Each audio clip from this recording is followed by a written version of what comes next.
नमस्कार दोस्तों, स्वागत है आप सबका एक बार फिर। आज हम लोग प्रोस्टेट के ऊपर में बात करेंगे। प्रोस्टेट और यूरिनरी ब्लैडर से संबंधित समस्याएं, जिसको ओवर एक्टिव ब्लैडर कहते हैं। और ये मेल यानी पुरुषों की समस्या है। इसके ऊपर में हम लोग आज डिटेल में बात करेंगे। हमारा टॉपिक प्रोस्टेट और ओवर एक्टिव ब्लैडर के ऊपर में है, तो इसके बारे में मैं आपको बताऊंगा। ये ओल्ड एज डिसऑर्डर है। सबसे पहले मैं आपको पूरा क्लियर कर दूं कि ये एडल्ट के लिए नहीं है, ओल्ड एज डिसऑर्डर है और ओनली सिर्फ मेल के लिए है, पुरुषों के लिए। पुरुषों की परेशानी है ये। इसके बारे में आपको बताऊंगा कि किन लोगों को ये परेशानियां आती हैं, इसके समाधान क्या हैं, और किस स्टेज पे आपको डॉक्टर की सलाह लेनी चाहिए। तो इस बारे में हम लोग पूरी डिटेल में मैं आपको बताऊंगा। सबसे पहले एक इमेज के माध्यम से मैं आप लोगों को समझाऊंगा पूरा। सबसे पहले बताता हूँ क्या क्या होता है इसमें, कैसे कैसे करना है क्या। तो जैसा कि आप इमेज में अभी देख रहे होंगे कि सबसे ऊपर जो यूरिन का मैकेनिज्म है ह्यूमन बॉडी में, और ये मेल के बारे में मैं बता रहा हूँ। तो सबसे पहले यूरिनरी ब्लैडर में किडनी से आता है।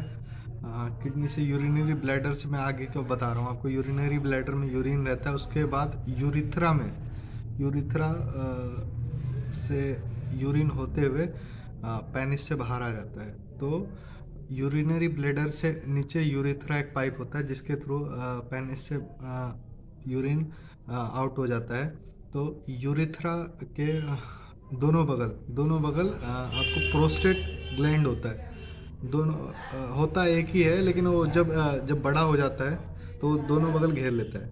ठीक है, प्रोस्टेट ग्लैंड एक ही होता है, लेकिन यूरेथ्रा की दोनों साइड होता है। वो पीछे पीछे की साइड से होता है। तो वो क्या करता है, जब ये ओल्ड एज के बारे में बता रहा हूँ। शुरू शुरू में जवान लोगों में तो ये ज़्यादा बड़ा नहीं, 20-25 ग्राम के आसपास होता है, और धीरे धीरे जनरली मैक्सिमम 90-95% लोगों की समस्या है ओल्ड एज में। ये प्रोस्टेट का साइज बढ़ जाता है। आपको 50-60-70 ग्राम तक लोगों को हो जाता है। और ये धीरे धीरे क्या करता है, यूरेथ्रा जिस माध्यम से पेशाब जो है पेनिस के थ्रू बाहर आउट होता है, उस पर दबाव देता है धीरे धीरे। तो जैसा इमेज में आप देख रहे होंगे, तो दबाव देने के कारण जो है ब्लैडर पूरे तरीके से खाली नहीं हो पाता है। यूरिनरी ब्लैडर पूरे तरीके से खाली नहीं हो पाता है। ये आपको यूरेथ्रा पे दबाव दे रहा होता है।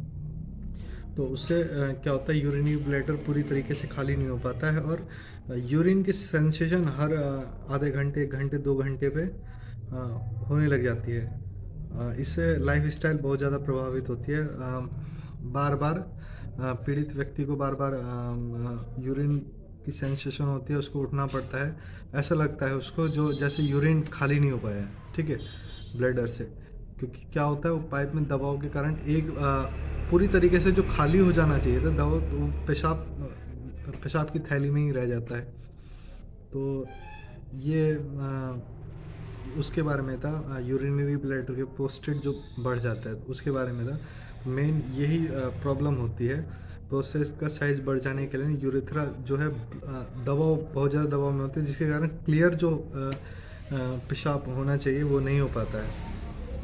तो फिर आगे बात कर लेते हैं कैसे आइडेंटिफाई करे कोई पेशेंट खुद से। देखिए, एक तो फ्रीक्वेंसी सबसे पहले नाइट टाइम फ्रीक्वेंसी होती है, ये रात में ज़्यादा होता है। और अगर ये जान के अगर आप छोड़ते रहते हैं कि कोई बात नहीं, तो धीरे धीरे नाइट टाइम फ्रीक्वेंसी से डे टाइम फ्रीक्वेंसी, यानी बार बार, रात में तो उठना ही पड़ता है, फिर दिन में भी बार बार होने लग जाता है। तो एक तो हो गया, फ्रीक्वेंसी के बारे में मैंने बता दिया। तो ऐसे आइडेंटिफाई कर सकते हैं। अगर आपको बार बार आ रहा है और आपकी एज ज़्यादा है, तो आप प्रोस्टेट से संबंधित परेशानियों का शिकार हो सकते हैं। एक अगला और मेथड है, वो है अर्जेंसी। यानी एकदम से पेशाब आया और रोक नहीं पाए आप, बहुत ज़्यादा अर्जेंट एकदम हो जाना। ओल्ड एज के पेशेंट की बात कर रहा हूँ मैं, पहले फिर से क्लियर कर दूँ। मतलब जैसे पेशाब आया, एकदम से बर्दाश्त नहीं होना, एकदम से जैसे आप बस में या कोई यात्रा वगैरह कर रहे हैं, तो एकदम से बर्दाश्त नहीं कर पाना, और एकदम से आप बोले कि बस रोको, मुझको पेशाब करना है। तो एक ये अर्जेंसी भी एक काउंट होता है इसमें, मेथड, सिम्टम। जो जिससे आप ये आइडेंटिफाई कर सकते हैं कि आप प्रोस्टेट संबंधित परेशानियों में हैं। ठीक है। अब इसके आगे का स्टेप क्या है, अब आपको ये सब पता चल गया। और एक एक और हाँ बताना भूल के मैं, एक आपको पेशाब की अपनी धार देखनी है। धार देखनी है। आमतौर पर नॉर्मल जो है धार आगे तक जाती है, और प्रोस्टेट का पेशेंट जो प्रोस्टेट से सफ़र कर रहा है उसकी धार ज़्यादा दूर नहीं जाती है, और वो पास में ही पास में ही गिरती है। तो प्रोस्टेट में और नॉर्मल पेशेंट की धार में फ़र्क होता है। प्रोस्टेट वाला पेशेंट की पेशाब की धार दूर तक नहीं जा पाती है, वो कम ही रहती है। ठीक है। तो अब नेक्स्ट स्टेप क्या है, आपको कंफर्म होना है कि आप प्रोस्टेट की परेशानी में है या नहीं है। ठीक है। इसके लिए सबसे पहले आपको क्या करना है, सबसे पहले बता दूं कि आपको यूरोलॉजिस्ट से मिलना है। ठीक है। यूरोलॉजिस्ट इस संबंधित विशेषज्ञ होते हैं। उसके बाद में अगर आप नहीं मिल पाए तो आपको नहीं तो मिलने का सवाल ही नहीं है। अगर आपको ये सब सिम्टम आ गए तो आपको यूरोलॉजिस्ट क्या करेगा, आपको दो तीन चीज़ करेगा। सबसे पहले वो आपको एक अल्ट्रासाउंड प्रीफर करेगा। आपको एक अल्ट्रासाउंड कराना है। ठीक है। अल्ट्रासाउंड पूरा पानी पी के कराना है। पूरा पानी पी के कराना है। उसमें आपको क्या करेगा, अल्ट्रासाउंड कराना है पूरा पानी पी के। और पूरा पानी पी के जैसे ही आपको पेशाब लगने वाला हो तो आपको टेक्नीशियन आपको अल्ट्रासाउंड करके देगा उसका। उसमें वो क्या करेगा, प्रोस्टेट के साइज़ का पता लगाएगा। ठीक है। और वॉल्यूम कितना है, यूरिन का वॉल्यूम कितना है ब्लैडर में, रेसिडुअल यूरिनरी वॉल्यूम। ठीक है। इसका वो अल्ट्रासाउंड का टेक्नीशियन आपको बताएगा इतना है। उसके बाद में आपको क्या करना है, पानी पीने के बाद में एक बार पेशाब करके दोबारा से आपको अल्ट्रासाउंड कराना है वहीं पे। ये आमतौर पे होता ही है, ऐसे ही होता है। एक पहले पानी पीने के बाद में, एक पेशाब करने के बाद में। तो फिर आपको वो देखेगा कि कि ब्लैडर में आपका यूरिन कितना बचा हुआ है पेशाब करने के बाद में, जिसको हम लोग रेसिडुअल यूरिनरी वॉल्यूम कहते हैं। आमतौर पर मतलब सबसे पहले एक तो पहले नॉर्मल करवा लिया पानी पी के। ठीक है। जब यूरिन की सेंसेशन आएगी उसके बाद यूरिन करने के बाद में फिर वो वॉल्यूम पता लगाते हैं कितना ब्लैडर में यूरिन बचा हुआ है। आमतौर पर अगर 20 से 30 ml तक यूरिन रहता है तो वो नॉर्मल है। और जो प्रोस्टेट से सफ़र कर रहे थे उनमें 50, 60, 70 ml तक वॉल्यूम जो है यूरिन का बचा रहता है। ठीक है। तो एनीवेज नेक्स्ट स्टेप इज़, उसके बाद में डिजिटल रेक्टल एग्जामिनेशन होता है। ठीक है। सर्जन करते हैं आमतौर पर डिजिटल रेक्टल एग्जामिनेशन। इसमें क्या करते हैं, एनस के थ्रू वो लोग फिंगर एनस में फिंगर डालते हैं और उसको प्रोस्टेट को एनस। डिजिटल रेक्टल एग्जामिनेशन में क्या होता है, दूसरा स्टेप बता रहा हूँ आइडेंटिफाई करने के लिए। तो वो लोग फील करते हैं प्रोस्टेट को, रेक्टल के थ्रू फिंगर डाल के सर्जन फील करते हैं। अगर सरफेस तो वो पता लगाते हैं, मतलब ये ज़रूरी है और होता है प्रोस्टेट के पेशेंट में डिजिटल रेक्टल एग्जामिनेशन। तो जो पता लगाते हैं अगर सरफेस स्मूथ है, अगर सरफेस स्मूथ है तो कोई परेशानी नहीं है। अगर सरफेस, वो तो फील करके ही पता चल सकता है सरफेस स्मूथ है या नहीं है। तो अगर सरफेस स्मूथ नहीं है, उबड़ खाबड़ है, एनस में फिंगर डालने के बाद में उबड़ खाबड़ है, तो कैंसर वगैरह का शिकायत हो सकता है। ठीक है। कार्सिनोमा हो सकता है। तो इसीलिए वो भी करना ज़रूरी है। और एक तीसरा होता है वो खून का जांच होता है, उसको सीरम PSA लेवल कहते हैं, जिसको सीरम PSA लेवल। प्रोस्टेट के बारे में मैं सब बता रहा हूँ कि क्या क्या टेस्ट होते हैं। Serum PSA level. और हाँ, एक चीज़ आपको बता दूँ कि तुरंत डिजिटल रेक्टल एग्जामिनेशन जो मैंने बताया फिंगर प्लेस करके फील करते हैं, उसके तुरंत बाद सीरम PSA लेवल नहीं कराना चाहिए, क्योंकि वो फील करने के कारण जो है PSA लेवल बढ़ जाता है थोड़ा बहुत। तो आप क्या करें, या तो PSA level rectal examination, digital rectal examination से पहले करा ले या एक आध हफ्ता की बात करा ले, क्योंकि फील के कारण जो फील करते हैं सर्जन उंगली डाल के, तो उसके कारण जो है सीरम पीएसए लेवल बढ़ जाता है। और सीरम पीएसए लेवल क्या होता है, कैंसर के बारे में बताता है।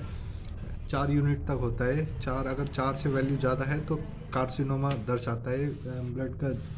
ब्लड की जांच में पता चल जाता है प्रोस्टेट का कैंसर तो नहीं है। अगर 4 से नीचे है तो 4 से नीचे है वैल्यू तो बिल्कुल ठीक है, और 4 से ऊपर है तो एक कैंसर होने का ये बताता है।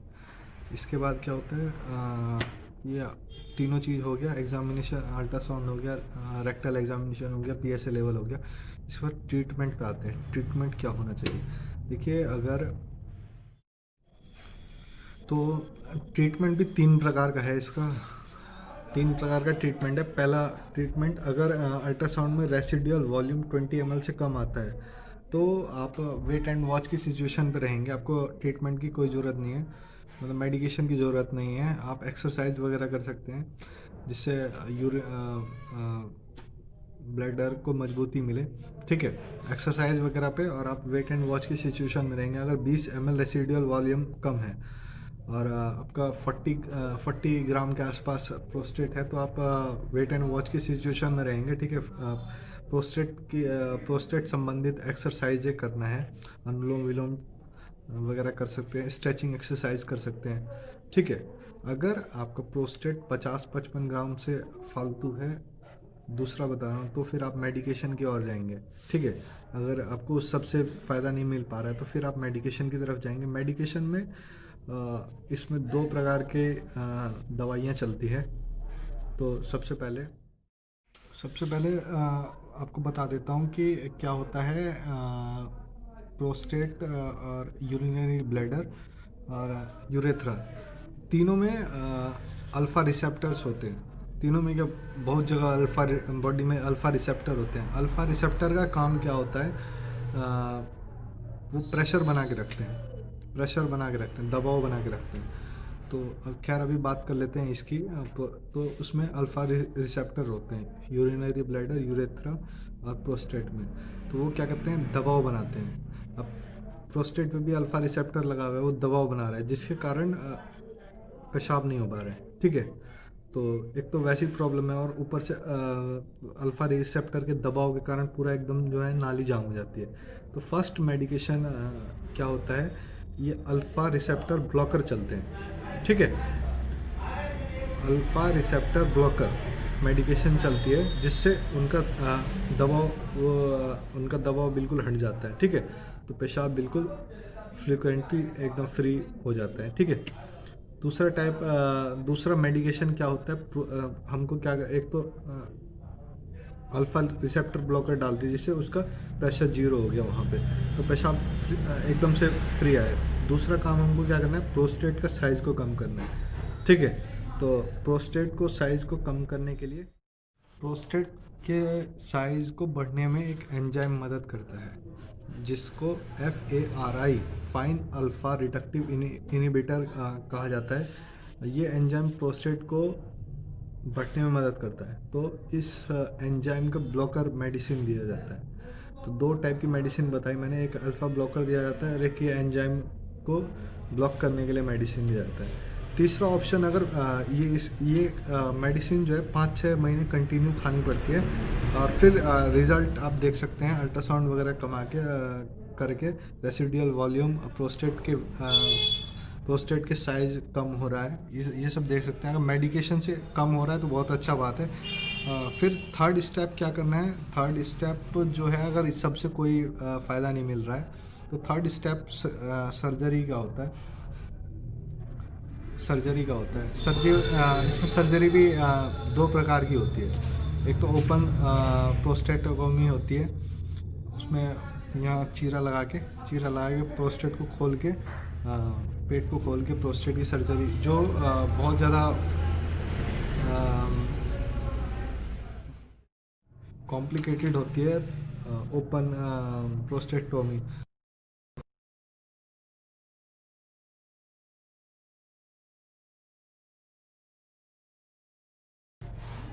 जो मोस्ट प्रीफर सर्जरी इस मामले में वो TURP होता है, ट्रांस यूरेथ्रल रिसेक्शन प्रोसेस। इसमें क्या होता है, पेनिस के थ्रू लेप्रोस्कोपी सर्जरी होती है पेनिस के थ्रू, और वो प्रोस्टेट को गला देती है। तो सर्जन की फर्स्ट प्रीफर TURP सर्जरी होती है। तो ये था गाइस आज प्रोस्टेट और ओवर एक्टिव ब्लैडर, मेल के लिए थी ये, फीमेल के लिए नहीं थी। और ओल्डर पेशेंट के लिए टॉपिक था, बहुत डिमांडिंग टॉपिक था, तो इसलिए वीडियो बनाया। उम्मीद है आपको पसंद आएगा। अगर आपके आसपास अगर कोई इस प्रकार की समस्या से पीड़ित है तो आप ज़रूर उसकी मदद करें और संबंधित डॉक्टर को दिखाएं। नमस्कार, थैंक यू।